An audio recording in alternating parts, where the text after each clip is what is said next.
Bonjour les amis. Bonjour les amis. Vous l'attendiez, vous le réclamiez, il est de retour quelques jours. Donc, écoutez, je vous fais une vidéo ce matin, je suis anéanti, les bras m'en tombent.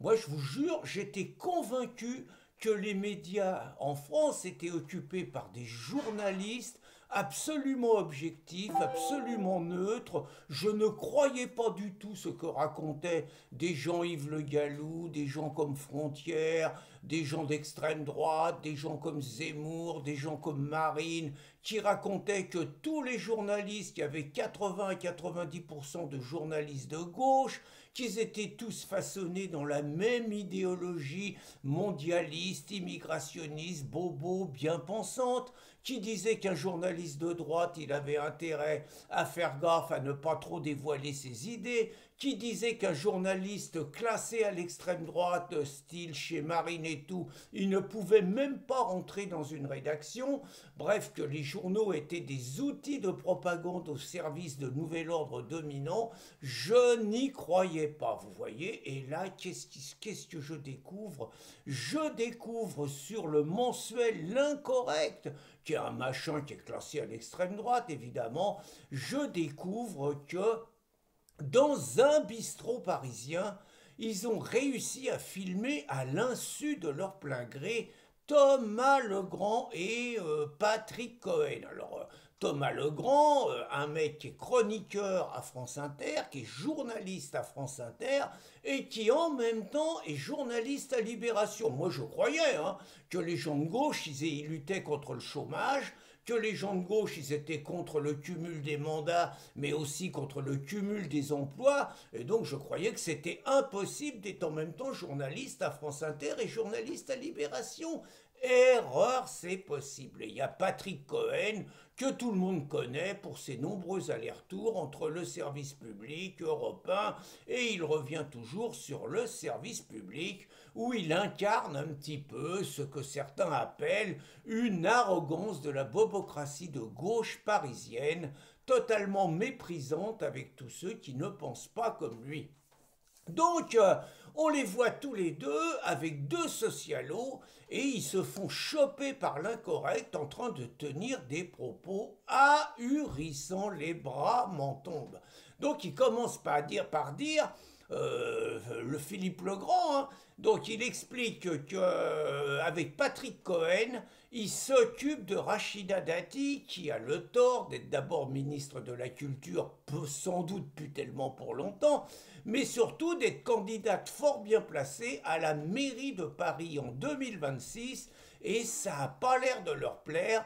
Donc Thomas Legrand se vante avec Patrick Cohen de tout faire pour empêcher la victoire de Rachida Dati. Faut se rappeler que Patrick Cohen s'est fait étriper par la même Rachida Dati après lui avoir posé une question putassière de dernière minute et que la Rachida l'avait assaisonné comme il fallait, rappelant à Patrick Cohen qu'il a été accusé de harcèlement, pas sexuel, de harcèlement contre le petit personnel de France Inter. Donc, on voit que des journalistes avec des socialos intrigue autour d'une table pour harmoniser quelque part une campagne pour flinguer Rachida Dati, qui n'est pas forcément la plus sympathique des femmes, mais qui en tout cas menace sérieusement l'hégémonie de la gauche à Paris. Et ça ne s'arrête pas là. Ça continue en échafaudant une stratégie pour aider Raphaël Glucksmann à la présidentielle de 2027, à savoir comment on présente Glucksmann et comment on fait en sorte que le centre droit y vote massivement Glucksmann contre Le Pen. En gros, ces gens-là, donc en sont à élaborer ce type de stratégie, s'y ajoute comment on parle positivement de l'écologie que les Français peuvent plus saquer et comment on vante les éoliennes qui juste nous coûtent les yeux de la tête et sont largement partie prenante de l'explosion de notre facture d'électricité. Alors c'est d'autant plus cocasse que Raphaël Glucksmann est juste dans la vie l'époux de Léa Salamé et que Léa Salamé vient d'être nommée présentatrice du journal du 20h, sans que cela ne paraisse poser un problème, qu'elle est juste donc la compagne, la mère du gosse d'un mec qui rêve de se retrouver à l'Élysée en 2027. Aucun problème, ces gens-là vous raconteront, la main sur le cœur, qu'ils tiennent comme à la prunelle de leurs yeux à l'indépendance de la presse. Donc c'est un scandale énorme. Pour l'instant, ils se sont contentés, France Inter, de suspendre que Thomas Legrand, qui par ailleurs est toujours journaliste à Libération, donc le préjudice n'est pas très lourd.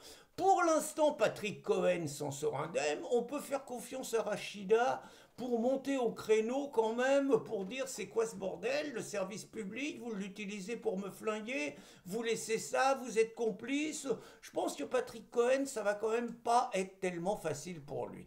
Donc on voit quand même à travers ça tous les médias de propagande, on voit la connivence entre les journaleux de gauche et les élus de gauche. On voit tout simplement que le service public est aux mains de la gauche et de l'extrême gauche, et on voit que finalement, il y a de quoi donner des arguments à ceux qui, classés à l'extrême droite, réclament la privatisation du service public, et d'autre part à ceux qui, toujours classés à l'extrême droite, réclament la fin des subventions publiques pour les médias, qui s'élèvent juste, petite parenthèse, à 6 milliards d'euros, à 6 millions d'euros, pardon, c'est déjà pas mal, à 6 millions de... Non, non, je crois que c'est milliards, hein, pardon, à 6 milliards d'euros, dont 4 milliards pour le service public. Donc une vidéo vraiment à regarder, qui montre que finalement ces journaleux de gauche éternels donneurs de leçons ne sont que de minables petits militants politiques déguisés en journalistes et que cette fois ils se sont fait prendre les mains dans le pot à confiture. Bonne journée les amis!